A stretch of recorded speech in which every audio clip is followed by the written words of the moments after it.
Lady bird ക്രിയേഷൻസിലേക്ക് എല്ലാവർക്കും സ്വാഗതം. ഇന്ന് നമ്മൾ തയ്യാറാക്കുന്നത് അതീവ രുചികരമായ ഒരു വെണ്ടയ്ക്ക തീയലാണ്. ചോറിനും ചപ്പാത്തിക്കും ഒക്കെ ബെസ്റ്റാണ് ഈ തീയൽ. 200 ഗ്രാം വെണ്ടയ്ക്ക കഴുകി ചെറിയ കഷ്ണങ്ങളായി അരിഞ്ഞത്, 4 പച്ചമുളക് കനം കുറച്ചരിഞ്ഞത്. ചട്ടിയിലാണ് ഞാനിത് തയ്യാറാക്കുന്നത്. മൺചട്ടി ചൂടാകുമ്പോൾ അതിലേക്ക് ഒരു 2 ടേബിൾ സ്പൂൺ വെളിച്ചെണ്ണ ഒഴിച്ച് ചൂടാകുമ്പോൾ അതിലേക്ക് 2 തണ്ട് കറിവേപ്പില, നമ്മൾ അരിഞ്ഞു വെച്ചിരിക്കുന്ന പച്ചമുളക്, വെണ്ടയ്ക്ക ഇത്രയും ചേർത്ത് നന്നായി ഒന്ന് വഴറ്റി കൊടുക്കാം. ഇതിലേക്ക് നമുക്ക് 1 ടീസ്പൂൺ ഉപ്പുപൊടിയും കൂടി ചേർത്തൊന്ന് വഴറ്റി കൊടുക്കാം. ഒരു മീഡിയം ഫ്ലെയിമിലൊന്ന് വഴറ്റി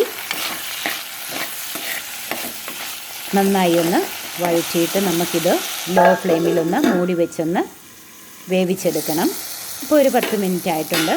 വെണ്ടയ്ക്കയൊക്കെ നന്നായിട്ട് വഴന്ന് പാകത്തിന് വെന്തിട്ടുണ്ട്. നമുക്കിതിനി മാറ്റി വയ്ക്കാം, അടച്ച് വയ്ക്കാം.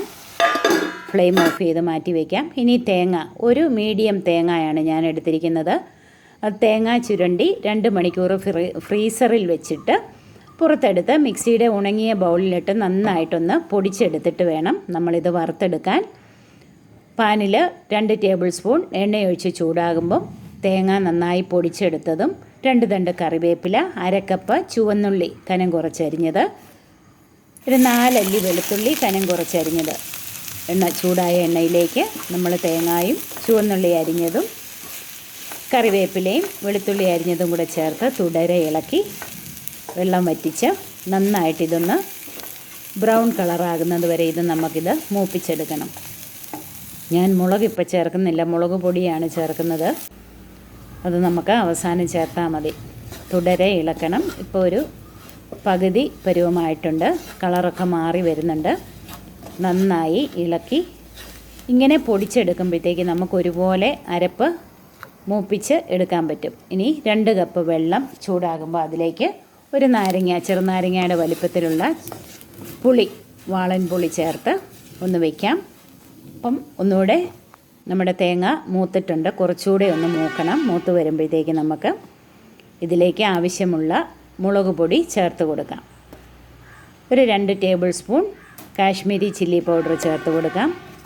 1/2 ടീസ്പൂൺ മഞ്ഞൾപ്പൊടിയും കൂടെ ചേർത്ത് നമുക്കിത് വീണ്ടും ഒന്നുകൂടെ ഒന്ന് മൂപ്പിച്ചെടുക്കാം. നന്നായിട്ടൊന്ന് ബ്രൗൺ കളറാകണം.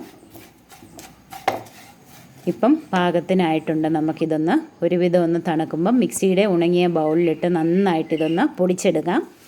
പൊടിച്ചെടുത്ത് കഴിഞ്ഞിട്ട് പുളിവെള്ളം ചേർത്താണ് നമ്മളിത് അരച്ചെടുക്കുന്നത്. കുറേശ്ശെ പുളിവെള്ളം ചേർത്ത്, പുളിവെള്ളത്തിൻ്റെ ചൂടൊക്കെ മാറിയിട്ടുണ്ട്.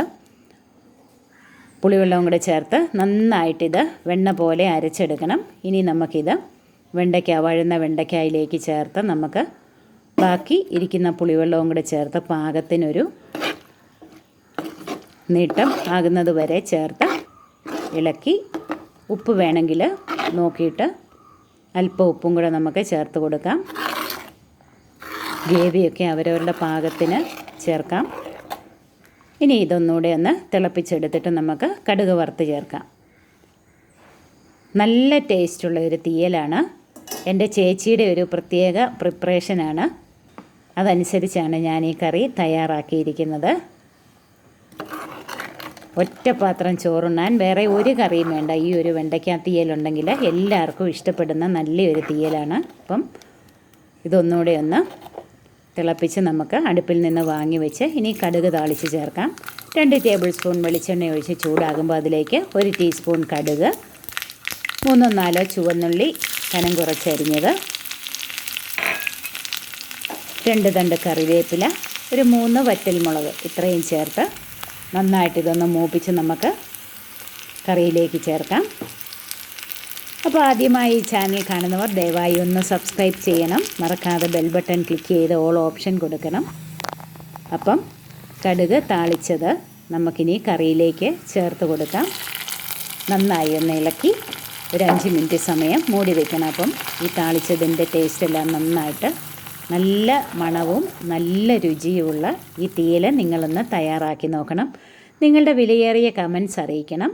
ഇനിയും പുതുരുചികളുമായി നമ്മൾക്ക് വീണ്ടും കാണാം. ഇതുവരെ എന്നെ സപ്പോർട്ട് ചെയ്ത എല്ലാവർക്കും ഒരുപാട് നന്ദി അറിയിക്കുന്നു. താങ്ക്